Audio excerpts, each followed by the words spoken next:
I was just gonna say it's so crazy with life. You guys are so gracious because everything that both of you are going through with your dad, I can't even imagine. It really is just, I mean, I don't think I would handle that situation well.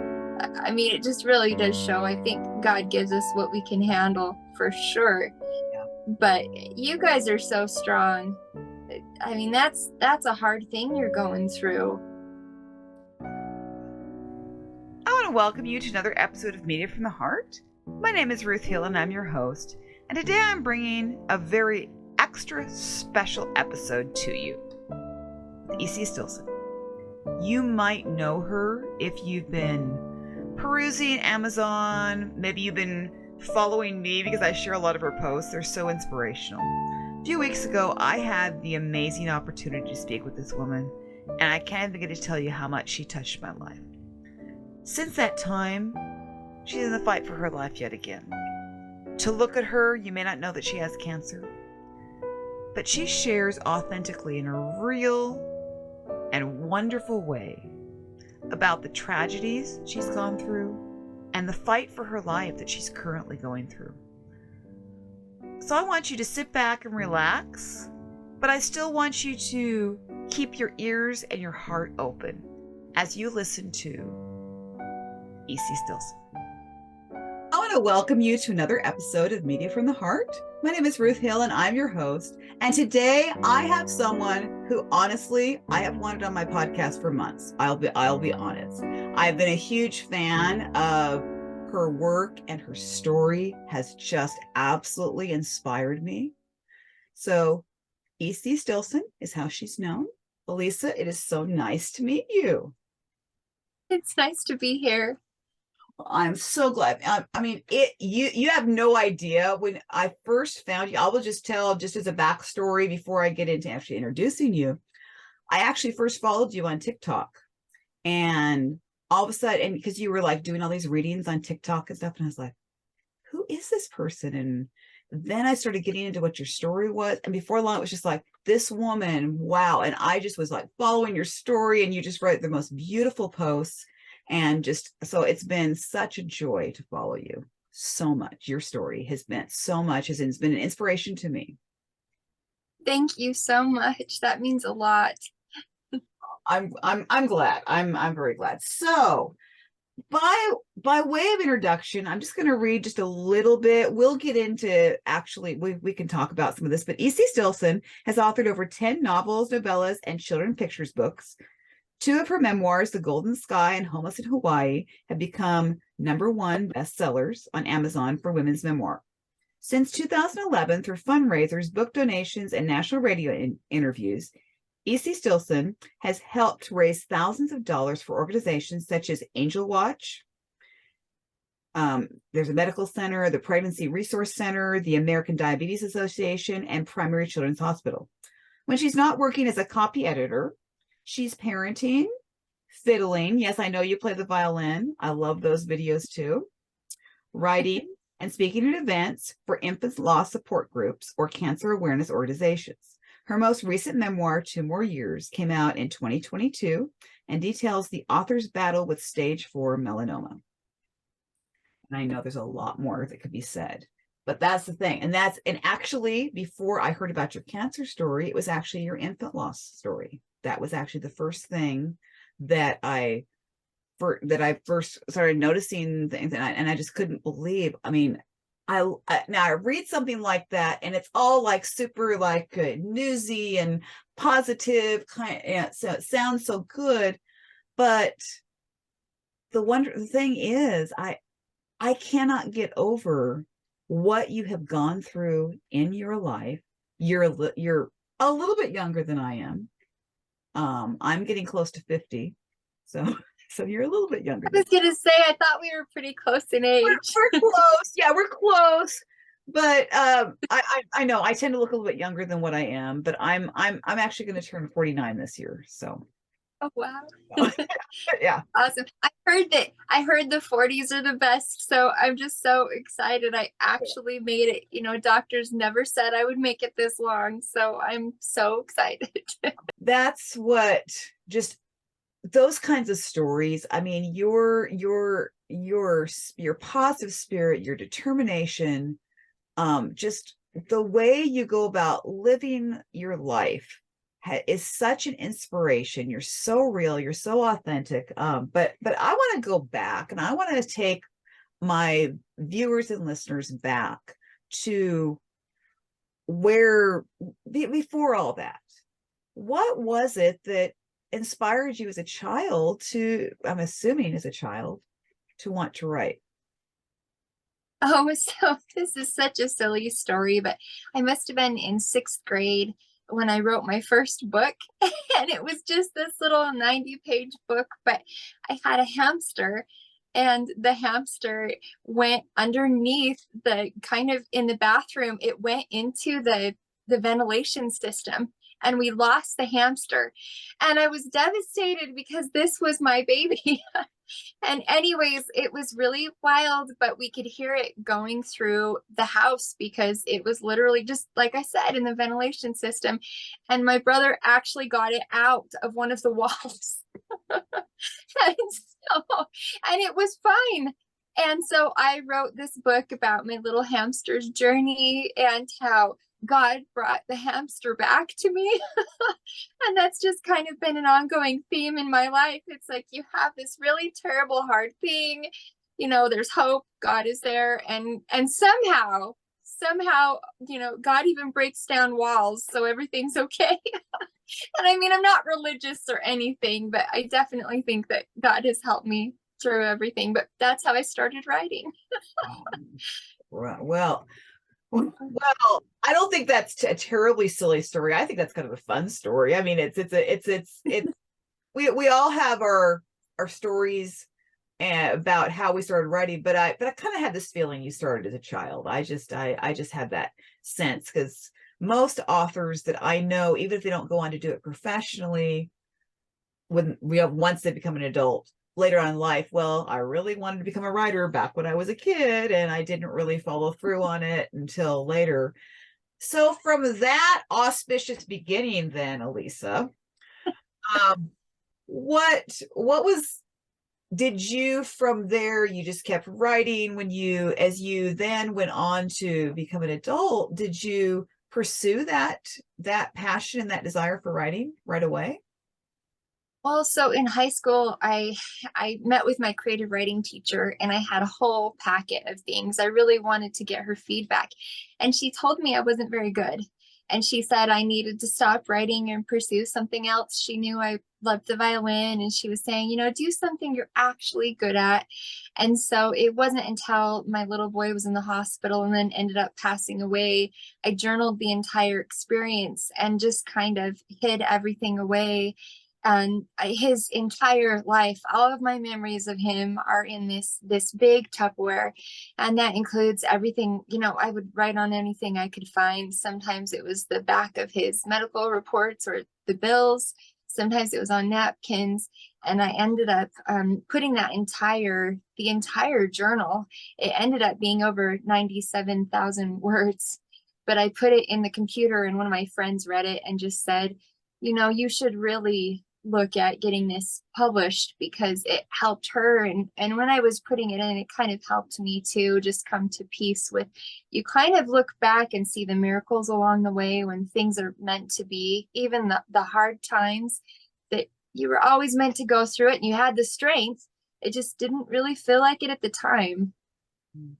Oh, wow. So that's been, again, going back to even the hamster story, and having, which at that point would have been a traumatic experience, because yes, as a child, those kinds of things, no, and I totally get it, because those kinds of things can be, but then you have another traumatic experience, very traumatic. I can't even imagine. I have one daughter, and she's in college, and I can't even imagine what infant loss would be like. I don't even, that doesn't, I cannot even, I don't even know if I can, I certainly can't empathize, because I've never been there. I can try to sympathize, but I don't think I can get anywhere close to what kind of grief, that the pain that I don't, and for you to turn to writing, and for your writing to be helping not just you, but other people who are going through grief. But that's what brought you back into writing, and to even doing it more professionally. Yeah, yeah. I think just a coping mechanism to help get through everything, and then help the memories stay alive too. Exactly. So what was your process so you have this amazing accounting of your little boy, and then losing him, and all that is put into this book, and you went to get it published. So how did you go about doing that? Did you have any idea what steps to take to get that book published? Oh man, it was a lot. I ended up really silly, but I lived in Utah at the time, and of course we had phone books at that time.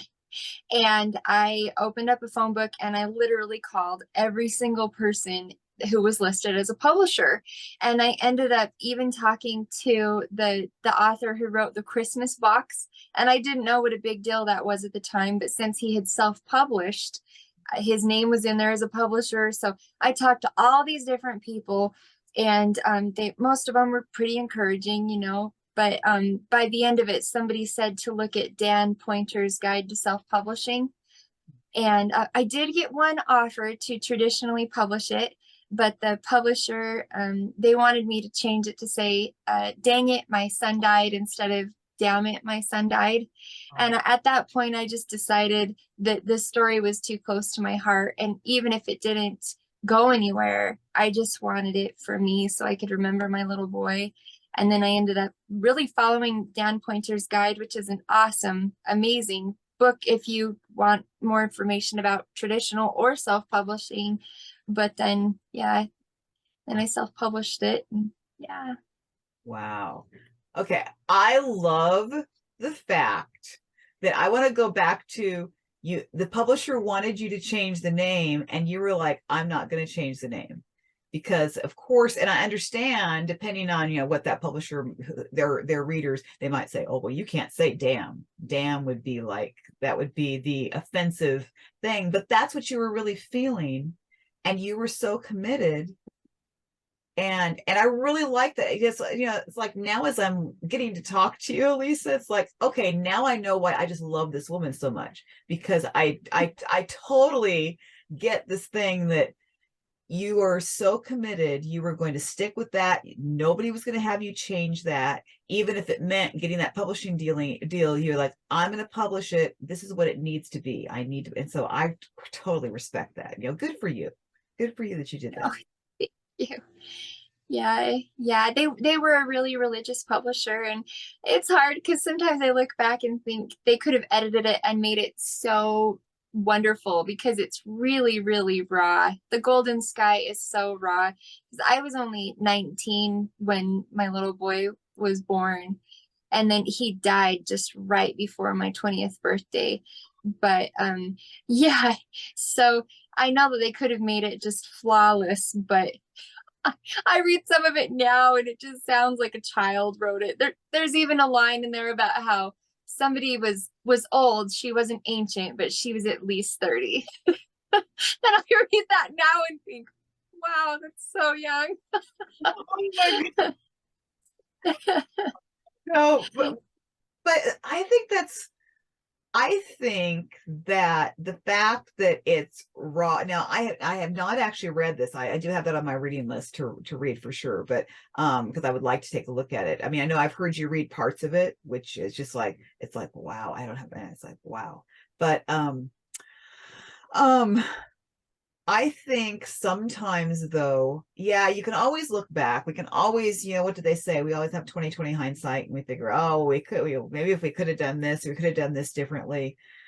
But the fact that that was your first official book, and it's raw, and who knows that if another publisher, you could look at it this way, if another publisher, if they had cleaned it up and made it sound so amazing and everything, maybe it wouldn't have helped as many people. You have no way of knowing. Yeah, that's true. So Elisa, the part that just absolutely blows me away right now though, is your whole cancer journey. I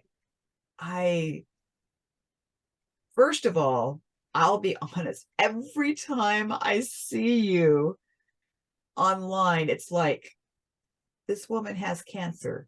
How could she have cancer? She doesn't even, because we still, I think, in popular culture, we have a view that people who have cancer look a certain way.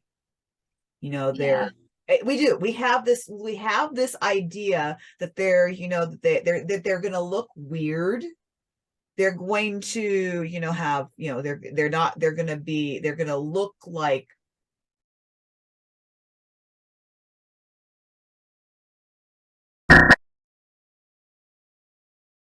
but we have that view. If I think cancer, we just have all these images come to mind.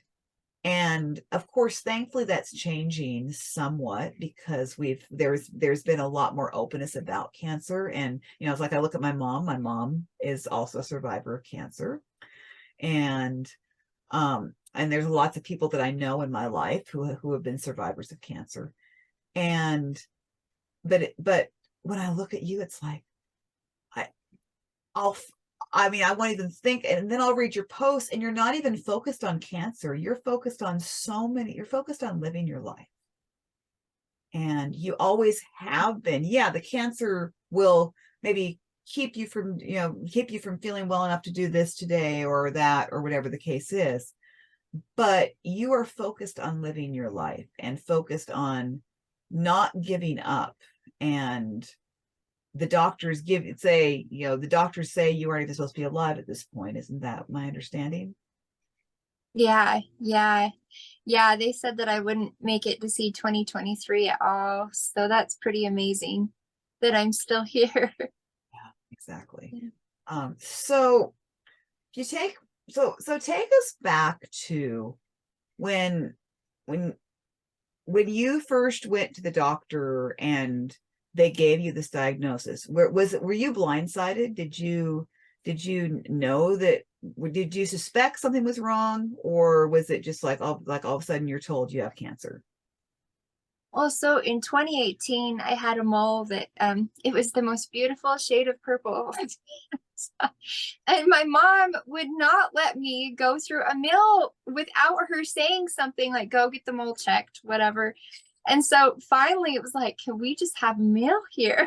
And I went and got checked, and it was stage 2 at that time. And I don't know if you could see this, but they had to remove it, and it went down into my bone and my muscle. And so at that time they said they got everything. But then 2 years later, I started having some pretty bad problems. I could only sleep about 1 hour a night. The pain was so bad. And I am tough. I mean, not to brag, but it's a fact. I'm tough. I've had 5 babies and 4 of them without epidurals. So I remember telling the doctors, like, I know what pain is. This is pain. But I started to lose some of the muscle in my right leg because my back was just so messed up. And finally it took them about 4 months because they just said I looked so healthy and I seemed so happy. They couldn't figure out what the deal was. And I ended up going to the emergency room at the University of Utah. And that was when they found that I had tumors in every single one of my vertebrae. And then I had 2 in my brain. I still have 1 in my hip. So yeah, it had traveled through my bones. And melanoma, normally they look in the lymph nodes and things like that, but where mine, I just went through the bones. I think it was a little bit harder to catch. So, but yeah, I did know something was wrong. They just couldn't figure out exactly what it was. Oh my goodness. So you get this, so you get the diagnosis and they gave you 2 years to live? Isn't that right? Yeah, when I was in the hospital there, they said that I had 2 years to live, and then they ended up taking out an entire vertebrae where my biggest tumor was. So yeah, that was kind of wild. The doctor just came right in and said, I I think you'll probably live for about 2 years and that's it. And just I just remember looking out the window of this beautiful hospital, looking down at the Salt Lake City Valley and just thinking, wow, 2 years. What when you look back at the last 2 years and think what you've done, and then think that you only have two ahead of you, it's really sobering, because I think a lot of people, if they were told they only had a couple years, or that they had just lived their final two, would they be proud of the things they had done? And when I looked back at my previous 2 years at that point, I really wasn't proud. I'd become a workaholic, and I saw a lot of things I wanted to change about myself. Oh my, that's, and I think from what, I mean, first of all, I'm just amazed at your mindset and your the way that you have just fought this and you've kept going, and I I don't know if I would have. It's hard for me to even imagine being in that position. I mean, I don't. I think that's the thing. It's sometimes people can say, "Oh, I can sympathize with you. I'm so sorry." Thoughts and prayers, and we pray it'll all go away, and we're here, and you need to try this remedy or try that, or all the different things. You hear all this, but I don't think any of us, if we haven't been there and experienced it, I don't even think we can really put ourselves in that place. That's just my opinion. I can be as sympathetic as, and just like, I can't believe it, but I cannot. I don't think that.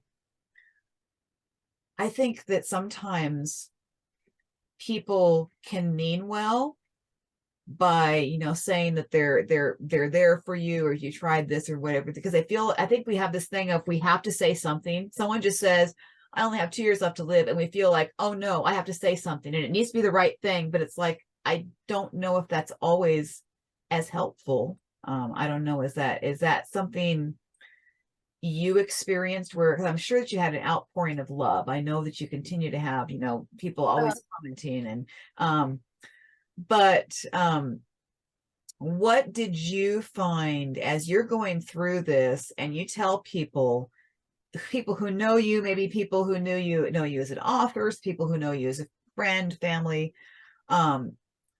what was it, what was their response? What was the response to when they first heard that you only have 2 years left to live? What was the response of those around you? Oh man, people have been so, so kind to me and done so much for me. I mean, just astounding. But I think it's been hard. One of the things that was really tough for me to hear. So when I first got diagnosed back in 2018, my youngest daughter was 8. And then, 2 years later, just the kids they're still pretty young. So now my oldest is 21 and my youngest is 13. But my son, he said that that was the worst year of his life, was the first year that I got my diagnosis, and then how much I had to be at the hospital, because it was the height of COVID. And so I would go in there and they wouldn't get to see me the entire time. And there was I was in there for a whole month at one point. They couldn't even come visit me. And then we've had different things happen. We took a trip to Montana, and not knowing, just because I kind of expect, even though I feel sick, I expect things to be normal. And so we went to Montana, but then I actually got sepsis, got hospitalized, and they said if we would have waited a half an hour longer, that I could have died. And so just kind of seeing that effect on my family has been pretty hard. But the kids are just so strong, and just seeing this kind of catapult everybody through the difficult teen years, to then seeing how they become such selfless, kind human beings, and just stepping in to help cook or do the dishes or all these different things. I'm just so proud of them. So Yeah, well, that's really, that's good to hear. I mean that you're, I know it had to be I can imagine it'd be very difficult in the beginning. Not that part. It's good to hear. It's good to hear the way that your kids have become so strong during this, because I still can't even, begin to, maybe I can understand it about that much just because I haven't lived it. But I love the fact that you were sharing, and it gives me this even more appreciation, and just like, wow, just like being, so many times I read your posts, and I will, and just your view of a certain situation that I might think, oh, well, they did that to you, or they said that to you, or that happened. Well, that's not right. And then you look at it from such a different perspective, because you're living, some people would say that you're living on borrowed time. I wouldn't necessarily put it that way, but some people would say, well, you were already supposed to be gone, and here you are living, and this is just like a bonus, like you're having your bonus round or something. And you have a beautiful way of looking back at even things that happened. I mean, my goodness, your Facebook page being hacked. I read the post that you wrote about that, and I was like, I would not have been thinking that. I would not have been giving, like actually giving the person who hacked your account the benefit, like praying for them and hoping, just like, what? And that's what I find, your perspective continues to inspire me so much. That's why I'm always writing back to you and sharing your post, because it's like, well, but what you just shared, I think of myself as being, this relatively good Christian person. And then I read your post, like, maybe I got a little ways to go still. Like, I've never thought about it. Oh, I think you're amazing. I think I have so far to go. It's like, half the time, I just think it's so hard. And some of the thoughts I have too, just getting so frustrated. It's, I don't know. There was a lady not that long ago who was complaining in the grocery store. She just had this terrible day. And this was actually, so it was a little while ago, because I was wearing a wig because my hair, I'd lost my hair, and I lost like chunks from the radiation. So we just ended up shaving it because I had this massive bald spot right here of all the places. I'm like, why is it in the front? Yeah. But this lady was just complaining about, to me, just really trivial things. It was really, I don't know. She didn't like the way her nails looked and all this stuff. And I swear to God, Ruth, I was about ready to take my wig off and hang it on the shopping cart and say, okay, let's have a visit about how our lives are and what you're complaining about, and the fact that I am dying and there's a bald spot. Oh, my goodness. Oh, wow. I don't know why that was such a big deal. That shouldn't matter, but it did. Yeah. Oh, yeah. Well, and that's the thing, that I think that's what I really appreciate about you as well, is you don't just say when you did something, you don't just point out the things that you did well, but you will actually come and say, I could have handled this better. I could have probably done this better. I've learned, I'm going to remember the next time I go through something like this, to react this way, or to do this rather than, doing this or saying this or thinking this. And it's just, I appreciate that perspective, because it would be so easy for some people to just say, well, I was given a diagnosis. I only have 2 years left. So I'm just going to sit and curl up in a ball and wait for the end to come. There are people who would do that. And you're not. And so what for you, what has been the thing that has kept you going through all this? Because it's like you're not giving up. You have that indomitable spirit. I'm sure you have the days that you want to give up. I'm not saying that, but overall, you have this spirit. I know, overall, you have this spirit that you're not going to give up. You are determined to keep living as long as you can, as fully as you can, you are determined. So what is it that keeps you going? Oh, I mean, my husband and my kids, I just want to make sure that I can be there for them, be here for them as long as I can, because I really feel like they need me. And I've started writing posts on my blog into the future so that even after I'm gone, they will start publishing, I think it's something like 9 years from now, so that they know, this is the date, these are going to start publishing. And they're basically just letters to them, just letting them know that I love them and what I was thinking, now, so they can have those. But then also just, I don't know. I love life. I really do. Life can be so hard, but it's also such an adventure. You never know what's just around the corner. And I just posted something on TikTok actually about the word joy. I've been researching a lot of etymology, and one of the root words in Hebrew of joy actually means to persevere. So it's a mindset. It's just really, really loving things, loving life. It doesn't come and go. It's like seeing the best in everything. Even if you're in the middle of the storm, just enjoying the rain, just finding the very best thing. I mean, you think about when I got that diagnosis that I had 2 more years to live. This is going to sound so goofy, but I cried and cried.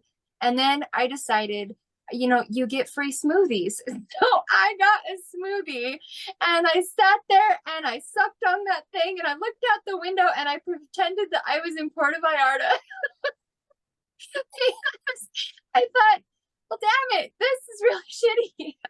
Yeah. But if I have to be here, I might as well enjoy it. Yeah, that's true. No, well, and see, it's this, just that whole answer and the way you said it, that is something that I appreciate about you, Elisa. Whenever your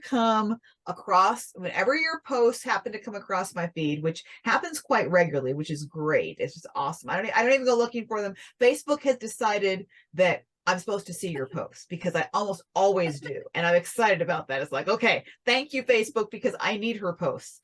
And it's just, I mean, there have been so many times when I will just, and it's so refreshing, so authentic, so real.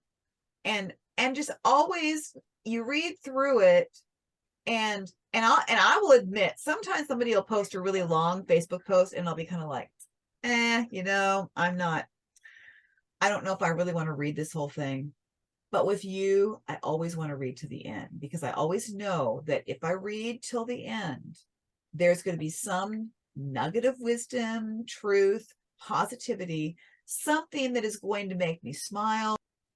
I just, I didn't hear everything, and I'm going to listen to the whole podcast when Ruth gets this up. But I just want to say that how often I feel gripey and complaining about my situation, which is absolutely nothing in any way for what you have walked through. I mean, I know God often reminds me of this when I feel sorry for myself because I'm 24/7 at home. And it's just my constant interruptions all day long of all kinds of descriptions. And watching my husband losing him daily, I can just see the downhill slide. And God reminds me of, but I still have him. I still have him. And that there's so many people in this world, thousands of people that are walking the road that you've walked. My cancer, praise God, was all contained. They were able to get it all. I never had to do any treatments of any kind, and I'm cancer-free, it's cancer-free. And it was colon cancer, which runs in my family. Wow. And I was never supposed to ever get it, of course. And I did colonoscopies all the time, but lo and behold, there it was. Anyway, I just want to say thank you. And I do want to read your book about your baby. I lost a baby, I miscarried at about 3 months. And so I know the pain just in a little bit. and it took me a long time to recover. So, writing, our emotions are so raw when we go through things like that. And I'm sure when my husband passes, that the emotions will be raw. But those are the most inspiring words when I look for books or readings or posts or whatever to help me. It's people being honest and vulnerable, people being willing to share. And that's what I see in you. And I'm just really anxious to read your book and to read your writings. And I just want to thank you for being such a woman that has walked such a difficult road. And yet you have a beautiful countenance and a beautiful story, and you share so elegantly. And I just want to thank you for sharing and you have certainly inspired my day, and you encouraged me today. I had a rough night last night, a very rough night, and I woke up feeling very defeated. And you have so encouraged me to continue on that and to enjoy every single moment I have left with him.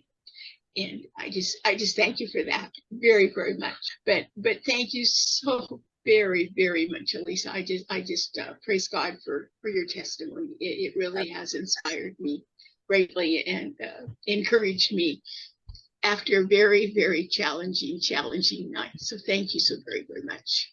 Thank you so much. Yeah. Well, I have very often read your post to my mom. She didn't really realize, but I think I began to talk about you because I kept reading these posts, and I was just like, Mom, you got to hear what this woman said. You've got to hear it. It's like, do you have a moment? Can I read this to you? And so she's been hearing, and I think that she'll make the connection now, say, remember when I told you this? And so that was, and that means a lot to me to have my mom come on and say that to you, because that's the thing. I wanted my mom to be able to come on this podcast. So I'm glad it worked out. And I was just going to say, it's so crazy with life. You guys are so gracious, because everything that both of you are going through with your dad, I can't even imagine. It really is just, I mean, I don't think I would handle that situation well. I mean, it just really does show. I think God gives us what we can handle for sure. Yeah. But you guys are so strong. I mean, that's a hard thing you're going through.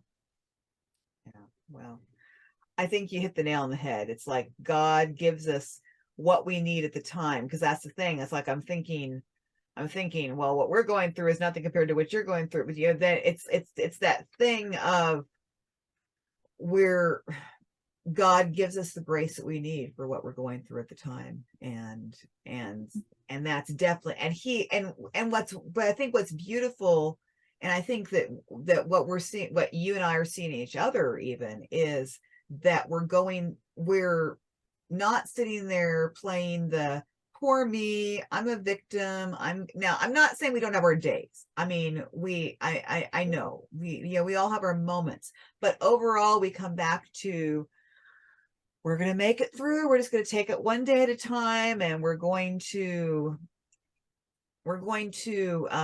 not just sit around and have a pity party, because the thing is I think something that I've discovered through walking this season that I'm walking with my mom is, it really has to do with your response. You're not going to change the situation is as it is. I mean, for example, in your situation, you could have said, okay, I've got the 2-year, they're only gonna be 2 more years to live. I've got the cancer diagnosis, and that right now is not going to change. That's a fact. That's just what it is.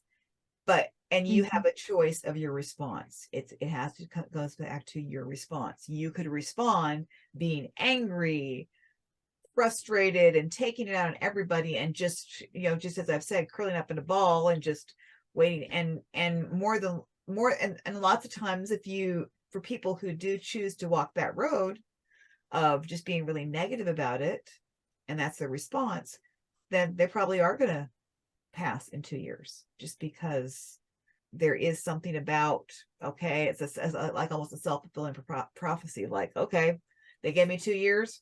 I've only got 2 years, so I'm just going to sit here and be miserable and cry and whine and say, pity me, and I'm a victim, and just be mean and nasty. And so you're going to end up probably passing in 2 years. And I'm not saying that, and I'm not saying that I realize that sometimes things happen and you can be as positive as you want. We have no idea what the future holds, but Right. we all know, in fact, one of the best, my employer has a really good line that he says, and I'm sure I know other people say this too: nobody gets out of this life alive. We're all going to pass at some point. We don't know when that's going to happen. And so you chose to take this situation and respond to it in the way you did, no matter whether that meant you were going to pass away in 1 day, 1 year, 2 years, 10 years, whatever it might be. You were going to choose to respond positively, and you were going to continue to live your life to the best of your ability, and to be kind and gracious, and do whatever you could to give yourself as much time in this world that you could have, and for it to be the best of you. And I see that in you so clearly, and that is what I'm that's why I think I'm so inspired by you, because it's you're walking that path and you're choosing your response. Yeah. That's so nice of you. That's so nice of you. I mean, you guys are too. You look at how you guys are responding to everything. It's pretty amazing. Thanks. Yeah, just enjoying it. A minute you can't. I think about when we went skydiving this summer. Yeah. But I mean, that was easy. I'm a natural faller, so that was not a big deal. Hey, Yes, hey, Tim. Ruth, this is Tammy. I apologize. I am not on camera, but I wanted to catch you before you end it. And I'm literally walking out of the grocery store with a basket. I've been listening the whole time in the grocery store. Yes. But I'm multitasking here. But I wanted to say, Ruth, I am so thankful that you sent me the IM about being on the call today, because I've been running errands and I've got an appointment at 5:30. But this call has been such a blessing, even though I've not been able to be on camera. It's been such a blessing to hear your story and to just associate so much with you. My best friends growing up are twins, and ever since I knew them in elementary school, their mother had cancer. And so they have always been like sisters to me. And their mother was the first woman that I ever knew that had breast cancer and had experience watching someone go through all of that.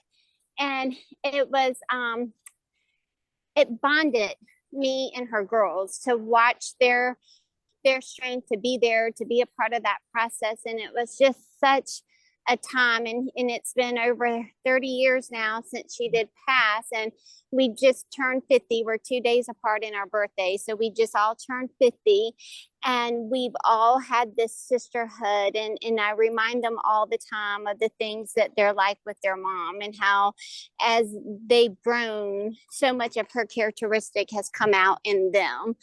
And I just want to say to you that your unbelievable strength and your desire to do all that you're doing is truly a testament of your testimony and what you're here for this earth for.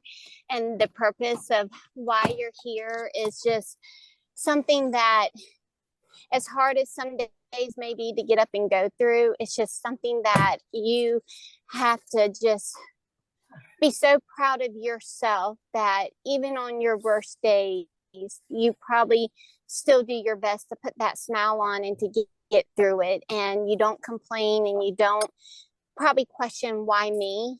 And it just seems like that you've just have taken your life and made what most of us wish we could do when things get negative and we feel the self-pity. It's like you've allowed yourself not to feel the self-pity. And it's just something that I wish myself and other people could realize, that there's so many things in life to be blessed for. And when we have little minor things that happen, we don't need to make them big things, because they're really not the big things. That's so nice of you. Thank you. That means so much. And I wanted to say too, I just recently released my first book. It's called Love on Pause, PAWS. I released it December 8th, and it's about bonding with my dog and going through the grief process of losing your pet and the struggles of what that felt like. But, because of, you bond with your pets, and when we lose them, it's a hard situation to lose them. But I wanted to say, I self-published my book. I did get a publisher here in Richmond, Virginia. I got a publisher to do it. And then I went and I had a publisher do it for me. And he, the lady, my editor, she was really great, but there was parts of my book that was very harsh. It was parts in it to where I was talking about a moment when I was angry with God, and I had some really harsh things in it. And in the moments of when my dog passed away, and they wanted me to calm some stuff down in my book, because they didn't want to turn anybody away that was reading it. And so I ended up, some of the stuff I agreed with and I toned it down, but then some things that were important to me, I'm like, no, this is my story, and I can't tell my story if I'm being told not to do certain things or say certain things, and that wasn't okay with me. And so they agreed, and so they allowed me to do it the way I wanted to do it. But they did, have some really great advice on some things that I did take. But I was just really proud of you when I heard you saying how with your first book that you wrote it your way and that you didn't want to change it because it wouldn't have been your story. And I agree with everything Ruth said, that if somebody else would have published it and cleaned it up, then the story may not have been as effective, because then people aren't getting to feel that raw, real feelings of what you were experiencing. So that was really good that you stuck by your true self and what you really wanted to make that book be what you wanted it to be. Thank you. You're so welcome.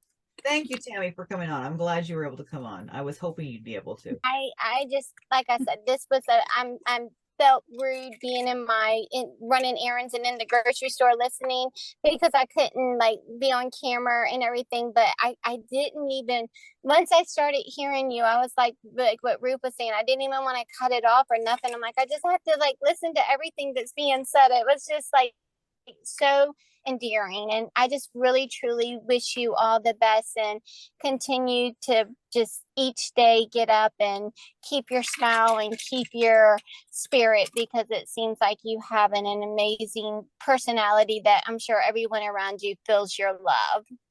Oh, thank you so much, and good luck with your book. It sounds amazing. I'll have to check it out. Yes, ma'am. Thank you. I appreciate that.